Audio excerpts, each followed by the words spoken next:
everyone. Oh my God, it's like a cloudy little day. I'm in a leather jacket. I'm so cold because I'm so thin. And I also probably have syphilis because I went to the circus yesterday. In this week's rendition, wow, we're 10 seconds in of Girl, You Good? The answer is still no. Yesterday, I had the brave idea. I was driving to a local Zara. I needed to pick up some pants for Clyde. And I was headed to my local Zara and I see a circus tent. And immediately, all eyes on me in the center of the ring was like a circus. And I thought, oh my God, what a cute childhood memory to take Clyde to the circus. Like, who even knew the circus was still a thing? So I pull over, I take a picture of the sign, I park at the local Zara, and I buy some tickets, front row, flexi-flex, to the 11 a.m. Saturday matinee circus performance, okay? I go home, I tell Andrew, I'm like, guess what? I bought tickets to take Clyde to the circus tomorrow. He's like, Girl, you good? I said, no, Andrew, I'm not good. I said, sorry for trying to create childhood memories, okay? Sorry for trying to, create special activities. Sorry for trying to invigorate the spirit of our 2.5-year-old with the pomp and circumstance of the circus, okay? Sorry that I love Leanne Locken and I want to spend my Saturday in a tent with swamp ass watching the fucking circus. Then, later that night, I had a couple martinis. I started really thinking about it. And then I started getting resentful, really to myself for even buying circus tickets. Because then I'm like, are circuses A, still a thing? B, can I get canceled for this circus? C, this is the last thing I want to do. But I was still going to die on the hill that I was bleeding out for the family and creating wonderful memories and all of the things. So whether or not I actually wanted to go, we were going and we were excited about it. So we wake up Saturday morning. I've been telling Clyde for the past 24 hours, I'm like, we're going to the circus. And he's like, yay, circus. Meanwhile, has no idea what it is. I have no idea what it is. We roll in. There are Chivari chairs, which is, kind of a nice touch at the local circus. It's like a sad bat mitzvah chair, like a gilded Chivari chair with a very, very crusty cushion and ringside seats. Very exciting. And there are maybe 34 people in the entirety of the tent. It is the saddest, darkest circus event that you could possibly imagine. I was thinking hoops of fire and lions and, little people and clowns and monkeys and sequins and popcorn and chlamydia and all the things, okay? And tiered seating, like an arena, okay? With hay on the floor. I don't know why. And feces, elephant feces. I was thinking of all of these crazy things, okay? What was that movie with Rob Pattinson and Reese Witherspoon? The Elephant Man? The Elephant Trainer. White Elephant. What is it called? River for Elephants? The Land of the Elephants. Elephant Girl. Hold on. Okay, good old Google. Reese Witherspoon. Elephant. Water for Elephants. Ah, a real classic, 2011, a deep cut, only 60% on Rotten Tomatoes. Completely disagree. PG-13, fun for the whole family. Put it on your list. Anyways, I walk in, there's, 28 people. It's a sparse circus situation. We get ushered to our seats, okay? And I have no idea what I'm supposed to anticipate. Now, I'm happy to report, PETA, clock it. This is a animal-free circus, okay? It's almost, some of the acts were borderline tantric, and I was hoping that Clyde was only going to last 27 minutes, and then we could quickly and swiftly go to a high-end lunch somewhere. But unfortunately, Clyde was so locked and loaded in this fucking circus, he couldn't believe it. He was locked in, but also wildly unimpressed. He was just so happy to be eating popcorn and taking in the sights. And every time someone clapped, he would turn around, think it's for him. He's like, respectfully, this is child's play. He's like, I've worked much bigger rooms than this, and it is what it is. But it was kind of an amazing experience. I mean, it went on a little long. It was like 90 minutes. And Andrew's like, no, I think Clyde's going to be okay. He seems to be having a good time. I'm like, do you think I give a fuck about Clyde? You think I give a fuck about Clyde and his enjoyment? I'm talking about myself. I'm like, I've got 38 minutes tops, okay? And there's 4 people in here. So if we need to make a swift exit, we're front and center, and 20% of the audience will leave if we have to leave. So we stuck it out. It was a time was had. I trauma bonded. I sat right next to Kaylee Cuoco and her family, and she's very nice and very cute. And I was like, should I forest a friendship here? But I wasn't weird about it.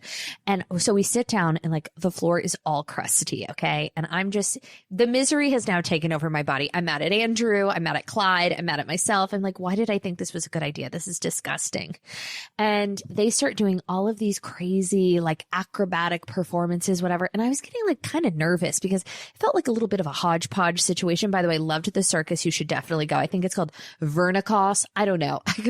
That sounds like a syphilis medication, which is not lost on me. Vernicos, varicose. Is that a type of vein? I don't know. But if it's coming to a town near you, buy tickets. It's quite impressive. But a lot of these acts, like one of them, this bitch is being suspended by her hair, flipping around, and I'm like, what supplements is she using? Okay, that is not a Tresemme girly, because those locks are holding on for dear life. And I was like audibly uncomfortable. And I was sitting next to Kaylee Cuoco, a name drop. Let me just pick that up. Maria Mena, Kaylee Cuoco. I mean, the star fuckery is real on this show. And she leaned over and she's like, I'm like, oh my God, I'm like so worried. Like, this is like anxiety inducing. She leans over and she goes, I'm just worried about your Bottega bag on the floor. She's like, oh my God, it's going to get so dirty. Like that doesn't feel safe. And I was like, thank you for your concern. And honestly, your support during these trying times. I said, me too. I'm like, it was a bad choice. And she's like, oh my God, I just keep looking at her. I'm worried about her. And I'm like, thank you. Thank you. Finally, some camaraderie and community at the circus, okay? But I survived. My purse survived. And, do we have hand, foot, mouth disease as a family? Probably after the outing, but it was a beautiful one. Then we went to teppanyaki. Here's my deep, dark secret. Did I already talk about this? Clyde, Andrew, and I have gone for teppanyaki 4 weekends in a row, every Saturday night. We've gone at 6 p.m., the geriatric hour.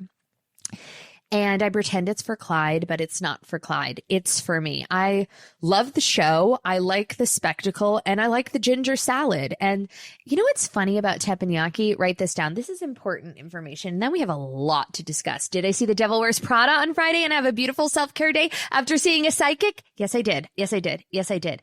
Teppanyaki, I think, has a reputation for giving people diarrhea.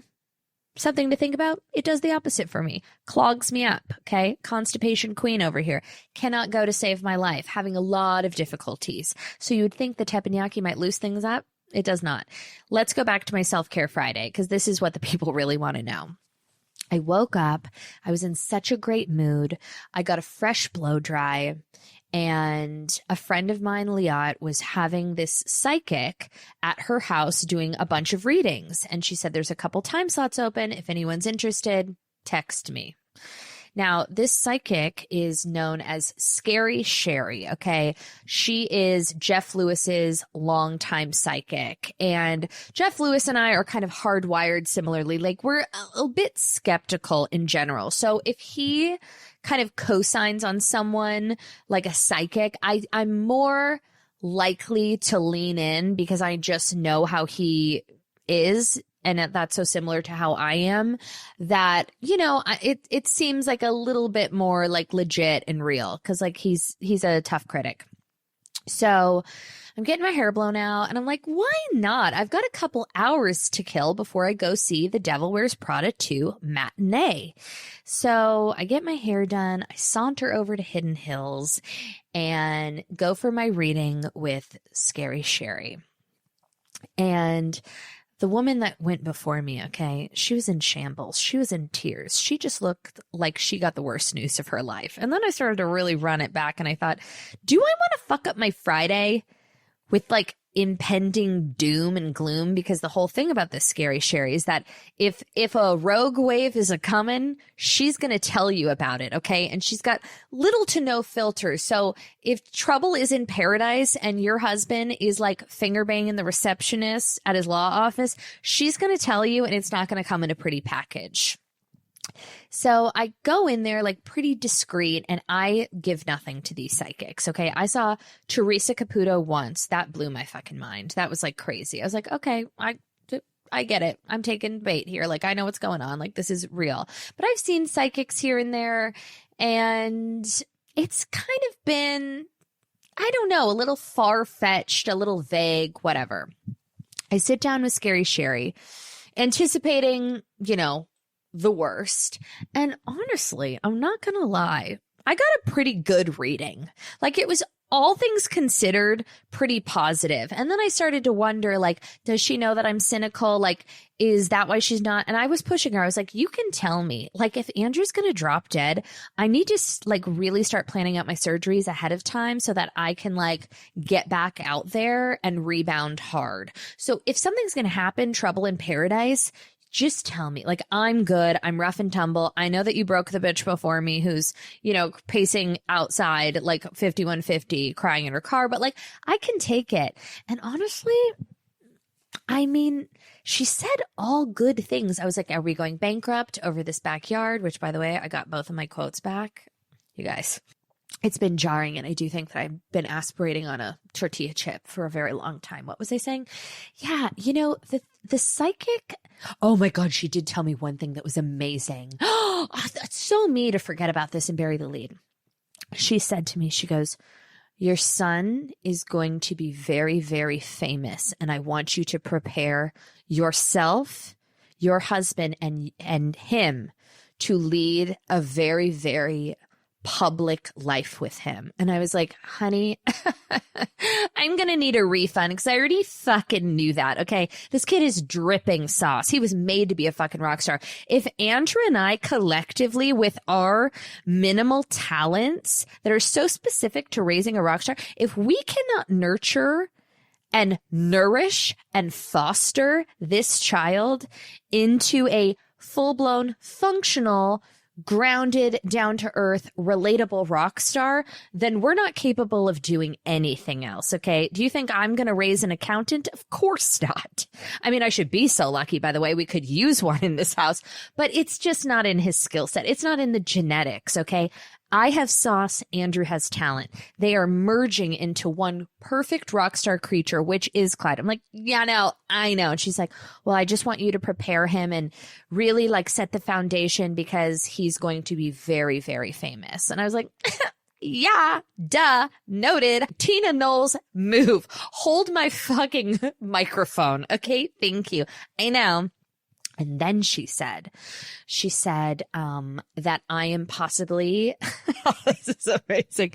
I was like, am I having another kid, or am I just like one and done, very chic, like one rock star kid? She said, I see you having 2 children. And I said, okay, like, what are we talking? Boy, girl, triplet, like what's happening? And she said, she said, I can't tell the gender, but I think I'm seeing both. And I said, okay, well, what does that mean? Because like I hate Red Rover, Planned Parenthood, come right over. Like, if I'm going to have another baby and you see both, does that mean I would be having twins? And she said, no, I just think that your second child could be gay. And I said, we should be so lucky. I said, great. This has been a great reading. And on that note, I'm going to go skip to The Devil Wears Prada. So I was feeling pretty good, went and got some sushi, went to go see The Devil Wears Prada. Now, last week I talked pretty at length, and I talked to Josh about this because he called me right before I was going in to see The Devil Wears Prada, and he had seen it the night before. He's like, do you want me to tell you my thoughts? And I said, no, I want you to keep them to your fucking self because I want to go unjaded. Because when I saw Wuthering Heights, I had talked to Josh right before, and he was telling me that the Charlie XCX was actually very distracting. He thought that was a very distracting soundtrack choice. And I would have never thought that, but he had infiltrated my brain.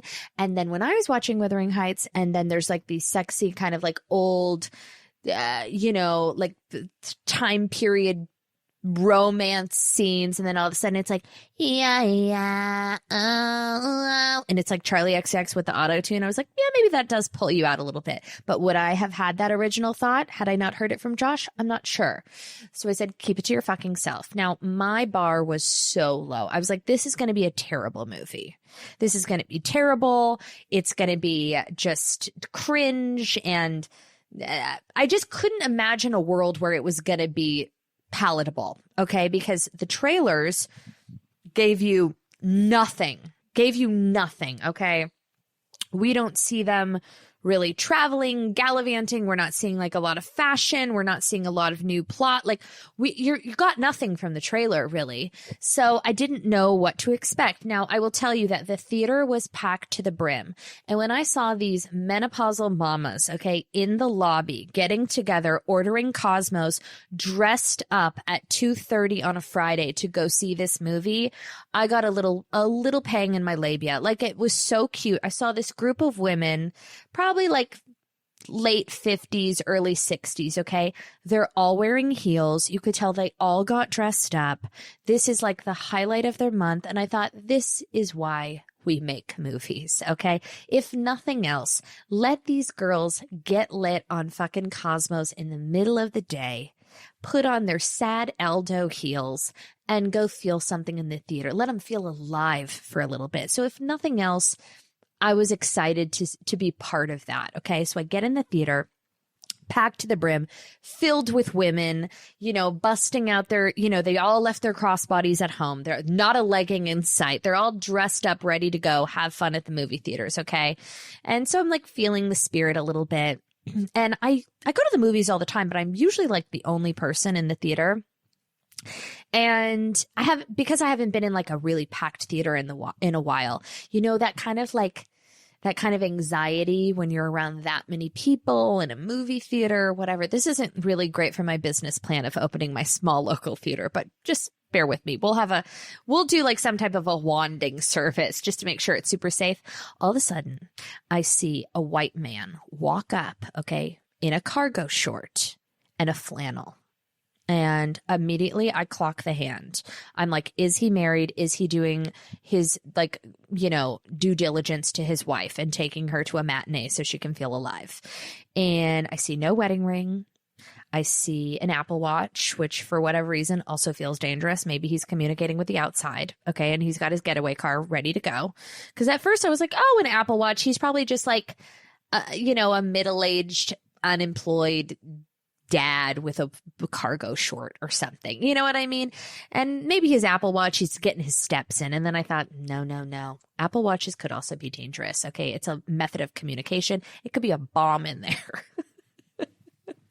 So I'm clocking this motherfucker because I need to like survey the land in a movie theater. I'm checking the emergency exits, and I was actually in a really good location. Like if someone was going to shoot up a theater, I was real close. Like I had a straight shot to the exit, and I would be pushing those menopausal mamas down to the ground in their heels. I was in a sensible sneaker, so like I would be able to outrun any of them. And I'm small, I'm scrappy, and I'm very, very agile, especially in a moment of trauma. Like you've never seen anything like it. Like everything else goes slow-mo.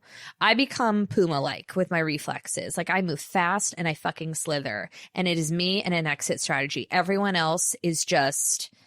that's not my problem. So I see this guy and he's one row back. Okay. He's one and like 6 seats over.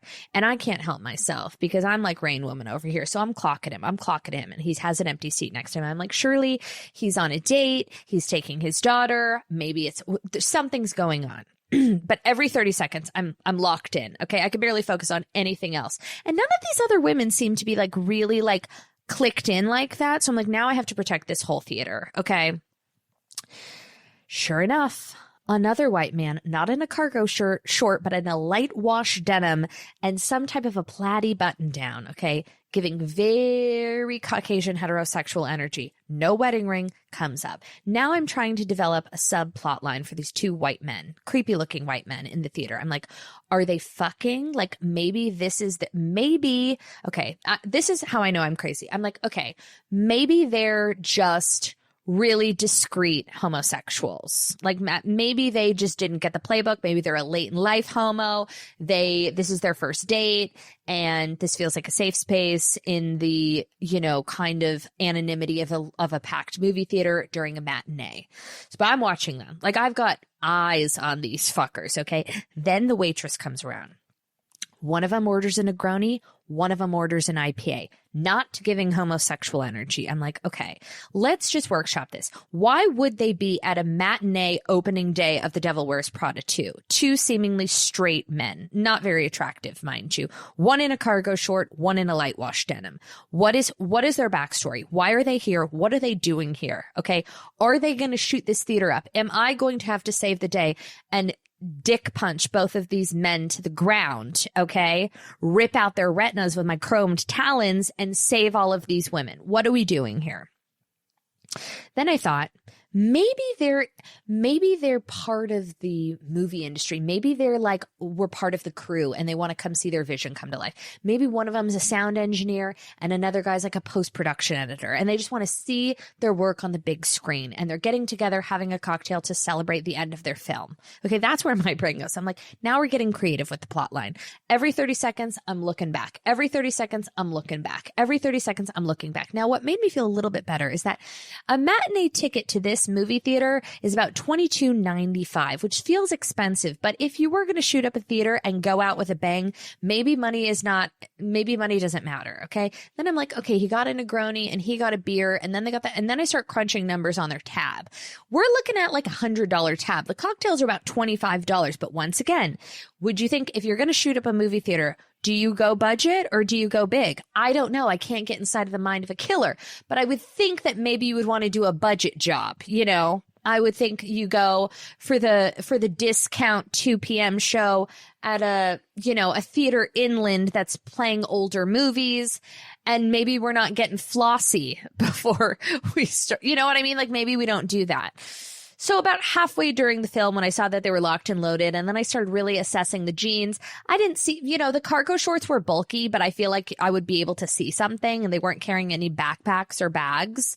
And then the guy took off his overshirt, and it was a little form-fitting. So I'm like, I don't think he's packing. And I ended up watching the movie. Oh, wait, what were we supposed to do? Right, the Devil Wears Prada 2 review, not talking about shootings in movie theaters. Oh my God, sorry. What did I think? I was entertained. I'm not going to give any spoilers per se.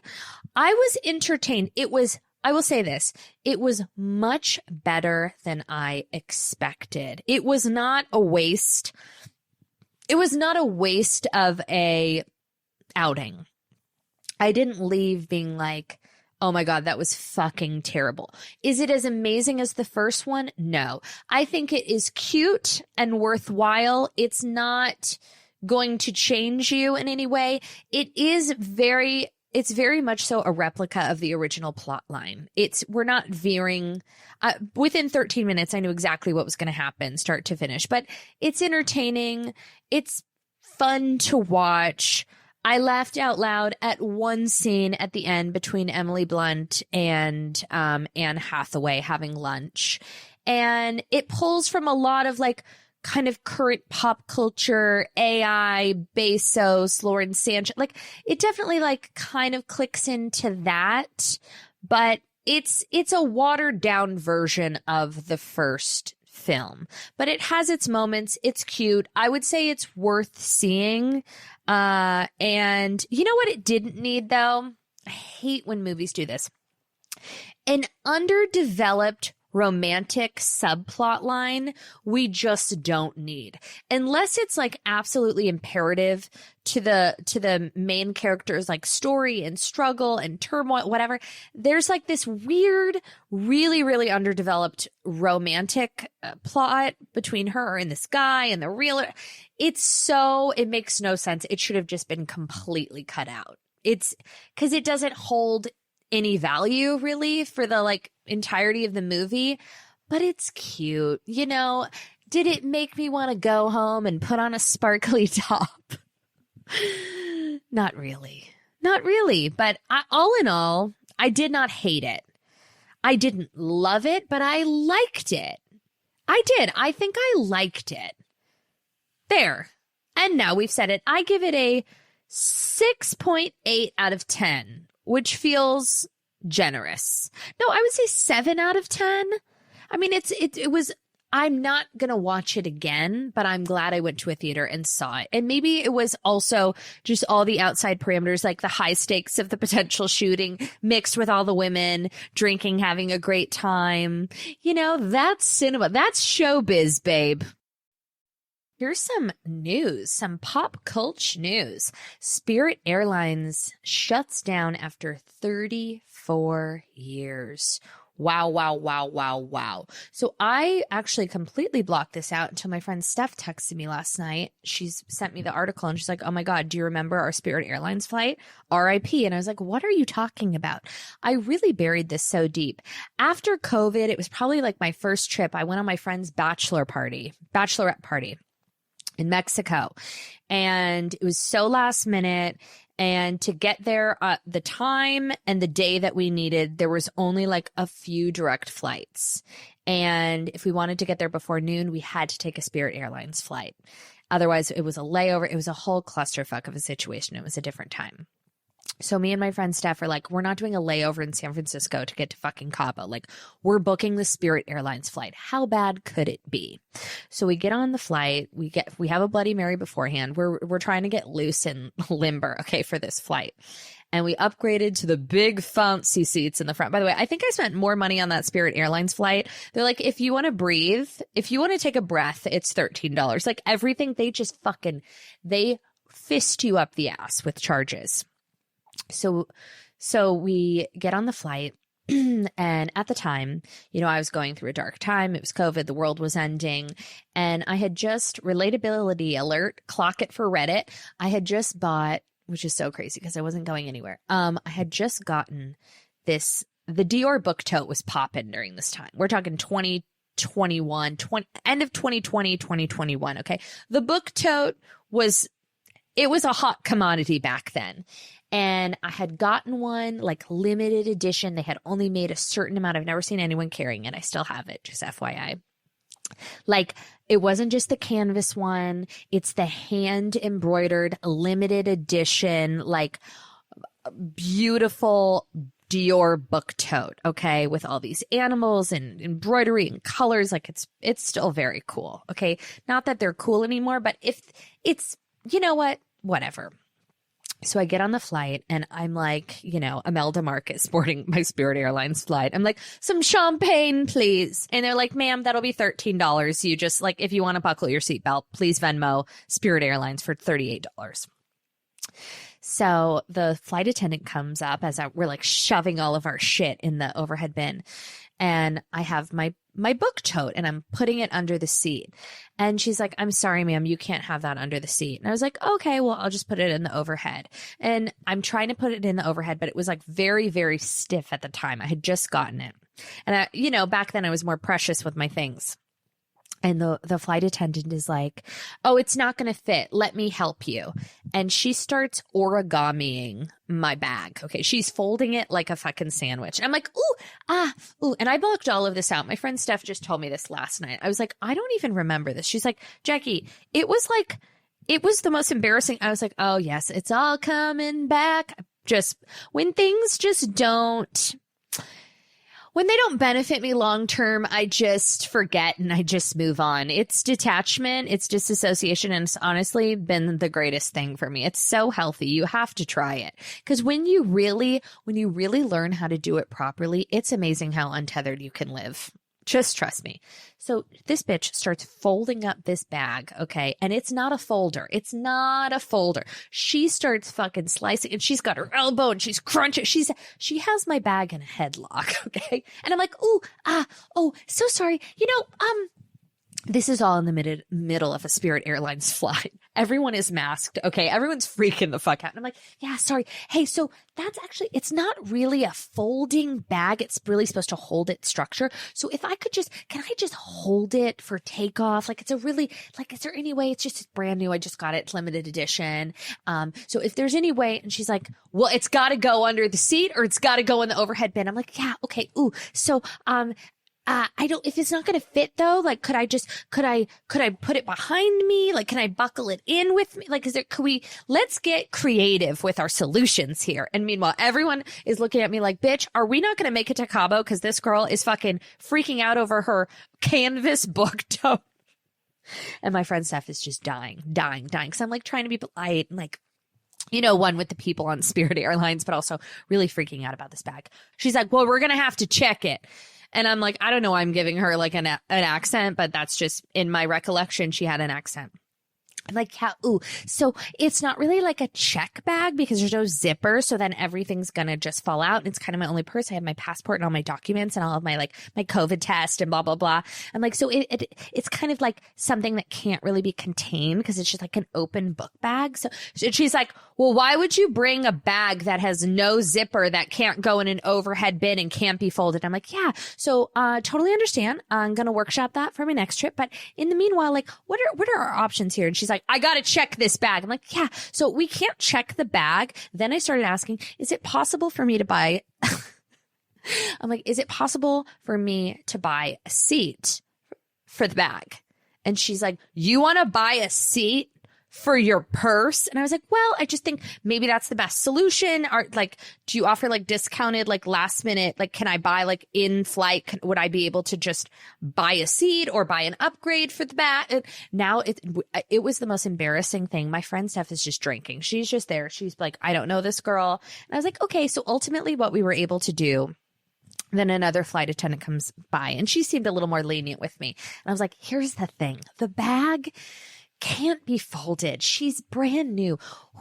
Who do I have to what do I have to do to just get this bag to hold her shape for 2 hours? Okay. It's her first outing on the town. She's been sitting in a dust bag all of COVID and we can't smush her. So what I was able to do was basically I had to sit in the bag. The bag had to go behind me and I had to put the jacket over it and I had to use it as some form of a pillow that had to be strapped in. It was a whole altercation, but the moral of that story is Spirit Airlines is no longer, and let's all light a vigil candle. Also, I have made some serious headway on my summer house viewing. I am at the end of season 8. So Amanda and Kyle are just about to get married. I have a couple confessions. I've been told by like all of my friends I'm not allowed to say my summer house thoughts because I'm like too underdeveloped. Like I haven't made it to the finish line yet and things are about to change. Now I said at the beginning, real slow burn for me. Here's the thing about Summer House. People kind of like compared it to Vanderpump Rules. It is not Vanderpump Rules. Vanderpump Rules is very, very funny. Okay. Like a lot of massive characters. Summer House is a bit of a slow burn for me. And I just feel like there was a lot of crying and nobody, I mean, respectfully, like it's not very funny. Like Kyle Star, something I was told I'm not allowed to say. Kyle Cook, really, really funny. Like I've said this in my private chats, but I love Kyle and he could be my favorite person on Summer House. I'm not saying, I want to marry someone or raise someone like Kyle Cook. I don't support his decisions, but you know what? At a certain point in time, and I'm talking from a season 8 vantage point, Amanda has now made the decision to stay with someone that has voiced quite an opposition to monogamy. So at that point, you become an active participant in the problem. Okay. That's what I think. Secondly, I haven't met Wes yet. There's always one closeted homosexual on Summer House. It was the Jordan guy, and now I think it's the Alex guy. There's always someone that is just yearning for a dick. And I don't know if that's like an intentional casting thing, but that's the truth. Another thing I would like to say, Lindsay is my favorite, hands down, as far as the females. Like who I'm fucking with, it's fucking Lindsay, okay? Lindsay is having the best summer of her life. She's got pink hair. Her tits are always out. She is just humping and drinking and living and laughing and loving and making no apologies for it. Everyone else is just kind of festering in their bed with chips and crying. And it's not that's not what I want on my television screens. Now, Paige is obviously like gorgeous and funny and all of the things, but Daniela, I think, is probably the realest one. Like Daniela, if I was going to be actually friends with anyone, it's Daniela. She seems stable and grounded, and I really did not like the fight between her and Sierra, when Sierra just loses her shit and like throws the wine, and then there's no real resolution or accountability or... I didn't love that. That was not great for me. And then there's no, you know what it is? There's a lot of yin and not a lot of yang. So if you're going to give me the crying, I also need to be laughing. But it's almost like, I don't know if everyone's just a little bit too normal, if that makes sense. I don't know. Like Vanderpump Rules, like Kristen Doty should be gilded in copper in West Hollywood. Like she is a fucking star, because for every tear she gave us so much joy as well. You know, she's telling people to go suck a dick. She's walking around in her green romper. Like she gave us just so many gifts. Okay. A lot of the Vanderpump Rules people, just so many gifts. So to compare it doesn't really make sense to me. I feel like I owe Lindsay Hubbard an apology. Lindsay came on my show kind of right after her and Carl's engagement split, and I had no knowledge of their history, of Lindsay as a human, and this is right before she had announced her pregnancy. And you know what's so funny? I feel like a lot of these interviews kind of fall in my lap, and I don't do a great job at navigating them. I'm like, Lindsay, so you were like engaged to some guy named Carl? Anyways, yesterday I was at Taco Bell. Like I just kind of, you know, make it all about me, which is probably why people feel more inclined to come do my podcast, because they know I'm not going to pry, because I know that I'm misinformed. Which is just a gift, really. I remember when Alex Cooper came on my podcast and everyone's like, that's a huge get, because she had never done any shows. It was like right after her and Sophia broke up, and she like agreed to come do Bitch Bible. And everyone's like, this is a massive deal. Like, how did you get that? How did you lock that down? And I was like, what are you talking about? And then I sat with her and I'm like, so what's going on? Like, you guys had a show and then like you're friends and then, like you're not friends. And I just like fully shot the bed on that. But then I think it actually makes people feel more comfortable and less defensive, and then therefore they just naturally share more things. So when I sat with Lindsay, I just was like, I've never seen the show. I don't know what any of this means, like such an idiot. But I feel like she shared a lot with me, because I wasn't coming from a place of judgment, because I had no idea. But if I could go back in time, I would hold both of her hands in my hands and I would say, thank you, Lindsay. Thank you so much. Thank you for doing the Lord's work. I mean, I think there's really only two types of people in the world. It's people that appreciate Lindsay Hubbard and people that hate themselves. Because if you are living in the world as someone clicked in, okay, you've clocked in and you've clicked in, and we watch someone like Lindsay just flutter so flawlessly through the Hamptons, but living her life, being herself, and asking for no apologies, or giving no apologies, really. Just a fuckless, free fairy, just fluttering around. And for every activated moment, she rebounds so beautifully, living so authentically. And I just find it to be really refreshing in the world of Summer House. And I don't think we say it enough. And I would just like to say, Lindsay, good job. Mother's Day is next weekend, and I have given myself the greatest gift, which is a potential argument come Sunday. So I sent Andrew a very, very lengthy, very curated list of potential gifts that I thought that he should buy me. And what he doesn't know is that this list was not for the means of suggestion. It was to test him and see if he's going to make the right choice. Now, if we could just run the clock back, I have made the brave sacrifice and heroic efforts of holding down this house and this family for the past month while Andrew lives her dreams and does her job. And it's been more than a month. I've done a lot of solo parenting in the past 6 months. And unfortunately, fortunately for me, Scary Sherry said that Andrew in the next year is going to have a very life-changing career moment, one that will benefit me for the rest of my life and, give me a lot of, let's say, flexibility, if you will. And that it's just going to be the biggest thing that's ever happened to him in the next year. And I'm like, is he getting remarried? Because then I got to change my list. And so what was that? Right. Why was I saying that? Oh, right. Because she's been busy these past 6 months. I mean, she's going to London and Nashville every other week, and it's been, difficult and como se dice, resentful. I'm pissed about it. Now, is he going on golf trips with the broskies? No, he's working. What am I supposed to do? But it doesn't negate the fact that it's very hard to create structure and consistency. And, it is a sacrifice when he picks up and goes. Granted, I am my own boss and I have a more flexible schedule, and all of the things don't make me do the caveats. But when he picks up and go, it's hard on me. It's hard on Clyde. And I have to up a lot of my personal hands-off parenting styles to make up for his absence. Okay. I'm doing more activities. I'm a bigger presence. I'm more locked in. I really take up for him while she's away. Okay. So I say that because while compiling this Mother's Day list, I think this year in particular, I'm owed a bit more. Okay, a bit more of a shiny present. So I hit him with, some of these, we're going to know a lot next week. This is what we call a cliffhanger. I put a glass air fryer on there. I put some big ass diamond earrings. Okay. But I didn't put them first. I put them third. Okay. Big ass diamond earrings. Now, these are the tests. I think this is entitlement 101. I think he should buy me the big ass diamond earrings. I feel like it is the appropriate time. It is the appropriate Mother's Day.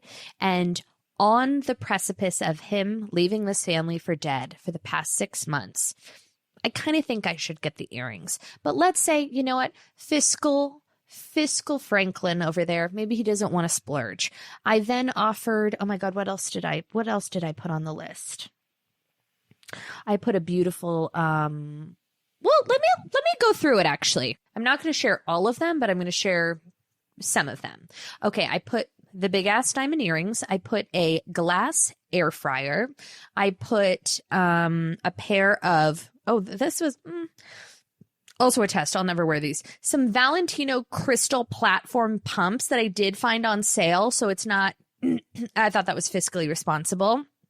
There's an Attico long sleeve high slit dress that I thought would be very cute for me, kind of cute for vacation, kind of cute for tootling around, have some weddings coming up, think it's like a really pretty dress.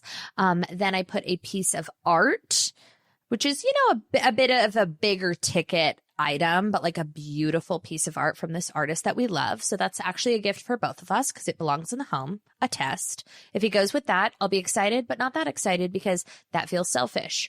I put a pair of Bottega Veneta sunglasses on there. Feels a little insincere, a little unromantic, have lots of sunglasses. And then I put a Doen deep aquamarine atop with a match. Oh no. Oh, it's not the top. It's the dress. It's a little mini dress, a little Doen, dark turquoise dress that I thought would be cute for vacay. We're going on vacation in a couple weeks. I just thought by the beach, with a cute hat. Oh, and I put a Miu Miu sun hat. If he gets me the air fryer, I will never speak to him again. I would say the air fryer, the low, if he gets me the air fryer, we will no longer be married. But let's see how he does, because I think I should get the earrings, but if I don't get the earrings, what's the second best choice? A dress, that's not great. That doesn't feel special. That doesn't feel motherly. That doesn't feel appreciative. So we're just going to see. We're going to see. And that's what we call a cliffhanger. Oh my God, by the way, have we been watching Ladies of London? It's over and I'm so upset and I have so many thoughts. First of all, my favorite is Kimmy.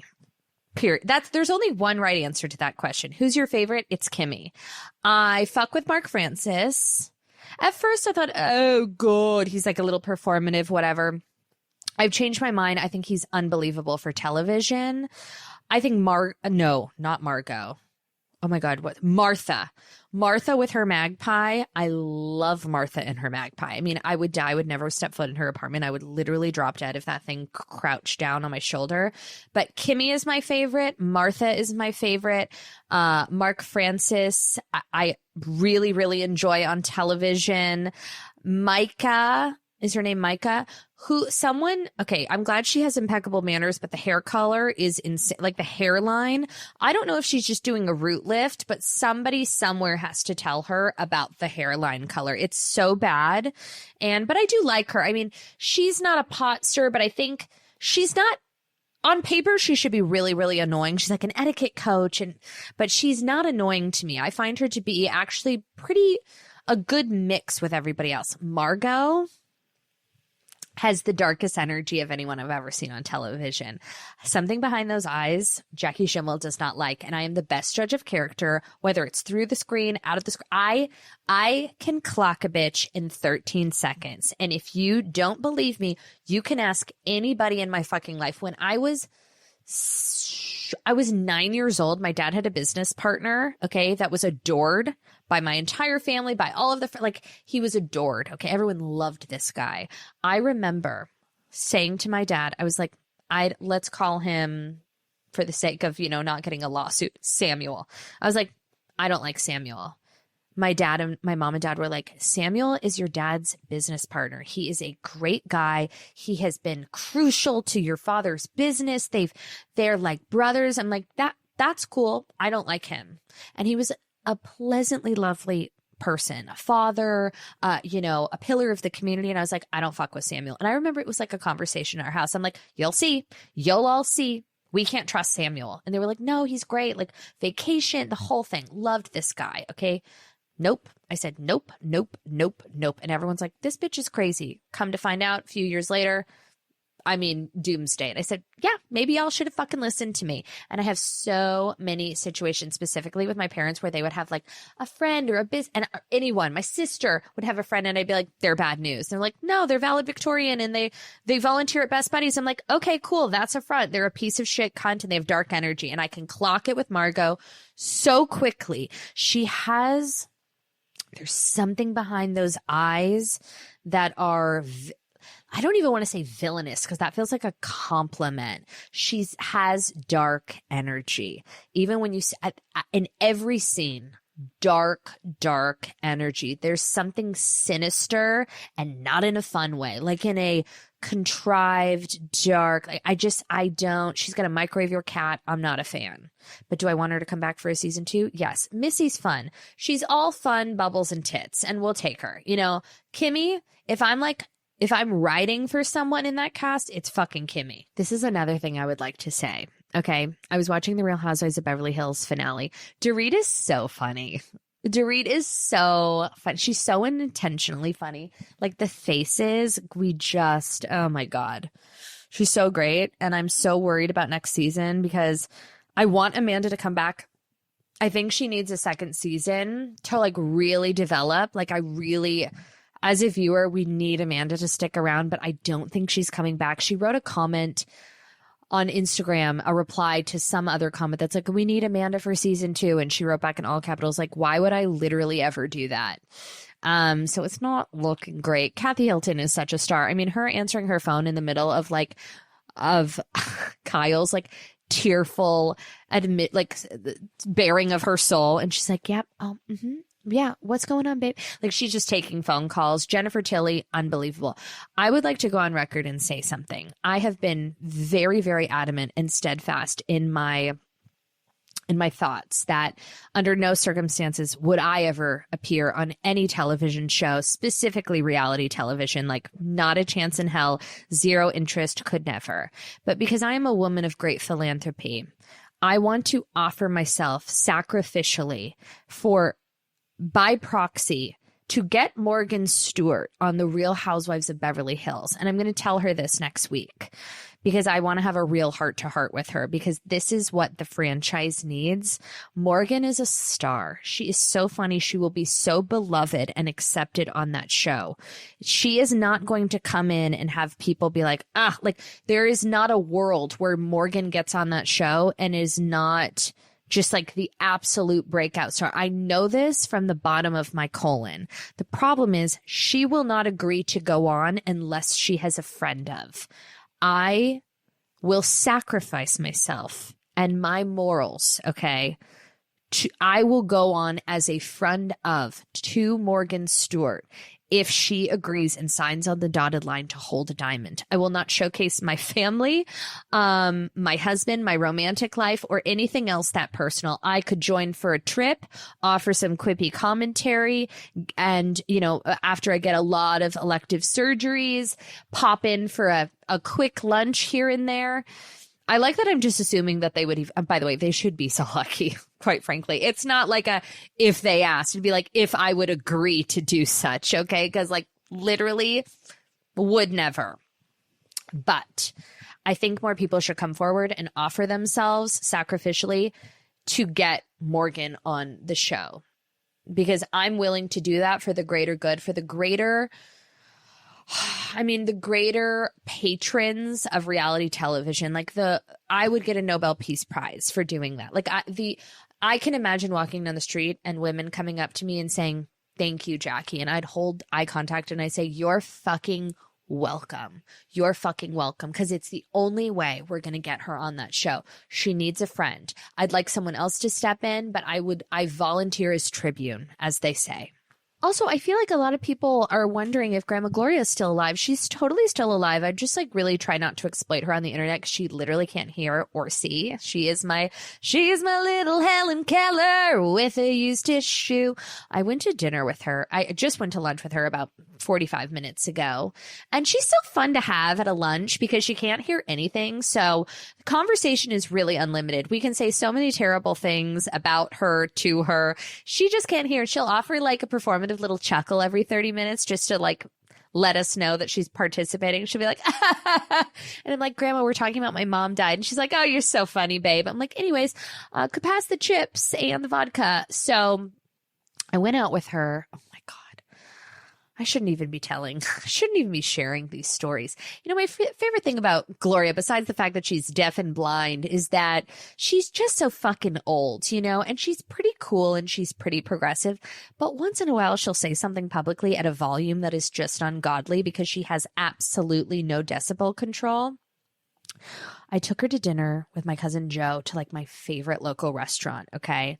I know everybody there. I walk in, I'm hugging people. Okay. We're hugging. How's Clyde? How are you?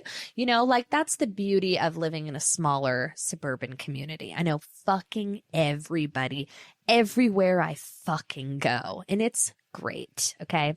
So we go to this restaurant that I go to all the time. My cousin Joe doesn't live nearby. But I'm like, "I want to take you to my spot." Okay. We're ordering the food. My favorite waiter comes by and, you know, Joe is perusing the menu and she's like, "Could we get a cauliflower, a tzatziki?" She's just whatever. And my grandma starts making eyes at the waiter. And Joe looks at him and says, "You might want to protect yourself. She loves black guys." And I'm sitting there like, I'm like, "I'm so sorry. This is like a Make-A-Wish Foundation. I don't really know them." And Joe's not even, by the way, doesn't even make eye contact. I'm like, I don't know if we're allowed to say that in 2026. Like, kind of feels like a generalization. Joe's like, "Whatever. Do you like the hummus or do you think we should get the labda?" I'm like, okay, Joe, like, can you not? And he laughs. He's cool. I'm like, oh my God, I'm so sorry. They're so embarrassing. And my grandma, who has little to no hearing, selectively could hear that. And she goes, "I really do, babe. I like the way they move." I have now taken a brick and started to bury myself in the parking lot. I'm like, "Grandma, did you just say, I like the way they move? I do. I always have." I'm like, oh my God, now we are sexualizing this waiter. She's using the word they, which sounds not like, I don't know a lot about a lot, but I know you're not supposed to do that. That's not it. And I'm like, "I am so sorry." He's like, "No." He's like, "I'm loving this right now. Are you kidding me? Like, I haven't been hit on in a long time." I'm like, just go. Take your break. You got to just go. You got to just go. And it just only got worse from there. I mean, she's like, "Babe, oh God, is that a face? I could just kiss him." He walks away. She's giving him an ass tap. By the way, he's completely gay. I'm like, how do we tell her? And I'm like, "Grandma, he's not going to fuck you. Okay. He's playing on the other team." She goes, he plays baseball. I love baseball. I'm like, no, Grandma, he's not into you. Okay. First of all, he's young. He's gorgeous. And let's just start there. Even if he was straight as an arrow. Okay. You're 95. You're the crypt keeper. Okay. You're Helen Keller meets the crypt keeper. And then she goes, what? I'm like, Grandma, he's gay. Stop touching him. Stop hitting on him. She goes, gay? I'm like, got check, please. Now. Check, please. Now. I wanted to fucking die. And like once, and then she started talking. Oh my God. She goes, when I lived in this is yelling. And I always sit outside with her because I'm like, I'm hoping that by the grace of God, it's a windy Santa Ana day and maybe the volume just blows out to the parking lot. She goes, this loud. When I lived in Encino, I had an Oriental neighbor that made the best dumplings. I'm like, whoa, no. And she goes, what? And I'm like, Grandma, and then I can't even course correct it. It's already out in the universe. She's hit the homosexuals. She's hit our gorgeous gay black waiter. And now she's dropping the big O. No. Oh God, but I love her so much. And there's nothing you can do. She's so pure of heart and she really is a progressive woman. And if I could even explain to her at a volume that she could understand why we don't say things like that anymore, she really would metabolize it and try to change. But when someone is that old, what do? You know what you do? You deadbolt the doors and you keep them fucking inside. I was like, we are never going to a meal together. Enjoy your cream corn. Okay. Enjoy your corn from the freezer and your expired turkey meat because you're never leaving the house again. And on that note, I'm going to go. Love you so much. Is that bad? Is it a wrap? Whatever. 5 stars on iTunes, share with your friends, and stay tuned next week for the Grand Mother's Day reveal. Mama Bears, have a great... Oh my God, this is our Cinco de Mayo episode. Olay, bye.